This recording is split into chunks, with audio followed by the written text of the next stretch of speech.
Hello बच्चों, let's read the question. The question says a voltmeter and an ammeter are joined in series to an ideal cell, giving readings V and A respectively. If a resistance equal to the resistance of an ammeter is now joined in parallel to the ammeter, then ये एक current electricity chapter का सवाल है। तो इस question का की concept होगा करंट इलेक्ट्रिसिटी। हमें क्वेश्चन में कह रहा है कि हमें एक वोल्ट मीटर दिया हुआ है और एक एमीटर दिया हुआ है जिसे हम सबसे पहले सीरीज में कनेक्ट करते हैं और हम इसे एक आइडियल बैटरी से कनेक्ट करते हैं और इस आइडियल बैटरी का ईएमएफ मान लीजिए ई है और वही वोल्ट मीटर हमारा नॉन आइडियल है और इसके पास कुछ रेजिस्टेंस है आर वी और एमीटर भी हमारा नॉन आइडियल है और इसके पास रेजिस्टेंस है आर ए। तो सबसे पहले हम इस केस में वोल्ट मीटर के अक्रॉस वोल्टेज और एमीटर के अक्रॉस करंट फाइंड आउट करते हैं। तो वो हो जाएगा voltage V is equal to I R V, जहां I हमारा करंट इन द सर्किट। इस सर्किट में जो करंट दौड़ रहा होगा जैसे हम डिनोट करेंगे कैपिटल I से, वो हो जाएगा E divided by R V plus R A. अब हम इस वैल्यू को यहां पुट करें तो हमारा वोल्टेज हो जाएगा E divided by R V plus R A multiplied by R V. अब हम क्या करते हैं कि हमारे एमीटर के अक्रॉस पैरेलली एक और रेजिस्टेंस अटैच कर देते हैं जिसका वैल्यू है आर ए। ये हो गया हमारा केस नंबर 2 और ये हो गया हमारा केस नंबर 1। तो हम यहाँ पे इसे V1 बोलेंगे और यहाँ हम I1 बोल। I1 क्या है? सीरीज में उस सर्किट में करंट, तो यहाँ ये I2 हो जाएगा। अब वोल्टेज अक्रॉस वोल्टमीटर निकालेंगे और करंट अक्रॉस एमीटर निकालेंगे इस नए सर्किट में। तो यहाँ पे हमारा इक्विवेलेंट रेजिस्टेंस हो जाएगा R E Q is equal to R V plus R A divided by 2। हम जानते हैं कि जब सेम रेजिस्टेंस पैरेलली कनेक्ट होते हैं तो उनका इक्विवेलेंट रेजिस्टेंस उसका हाफ हो जाता है।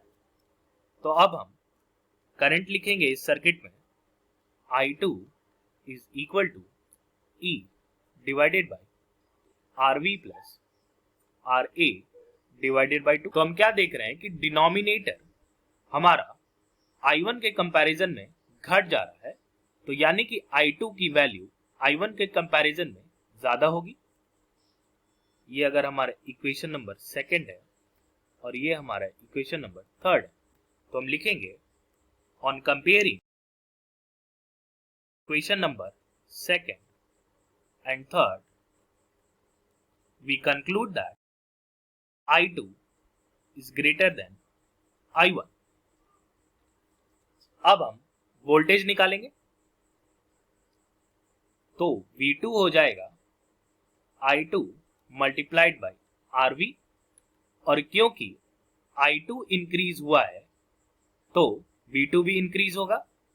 तो हम लिखेंगे on comparing equation 1 and 4 we deduce that V2 is greater than V1।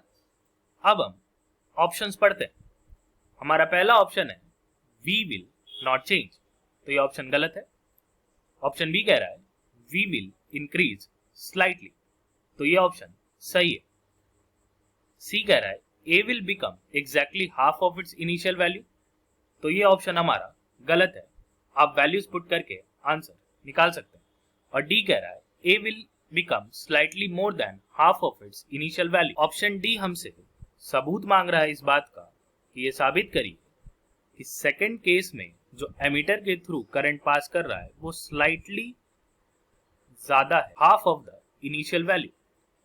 तो हम नेक्स्ट पेज पे चलेंगे। हमने इनिशियल करंट का वैल्यू निकाला था E divided by R V plus RA। ये करंट एमीटर के थ्रू भी जा रहा था और यही करंट सर्किट में भी फ्लो कर रहा था।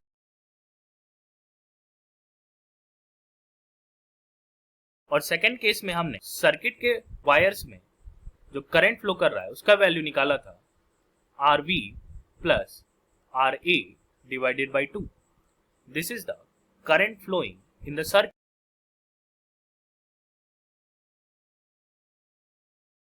only. यानी कि यहां तक तो I2 करंट आएगा, लेकिन एमीटर में जाने से पहले ये हाफ में डिवाइड हो जाएगा, क्योंकि उसके parallelly equal amount of resistance का एक रेजिस्टर लगा हुआ। तो हम लिखेंगे current flowing through ammeter in second case will be half of the current from the circuit. So this will be equal to E RV plus RA divided by 2 multiplied by whole 2. अब आप इसे solve करिएगा। So this will be I2 dash E 2 RV plus RA। तो आप देख पा रहे होंगे कि I1 से कंपेयर करने पर I2 स्लाइटली ग्रेटर देन है half of the initial current. तो हमारा ऑप्शन डी भी सही आंसर होगा। तो इस क्वेश्चन के दो सही आंसर होंगे, option number B V will increase slightly and option number D A will become slightly more than half of its initial value. Hope you understood it well and best of luck.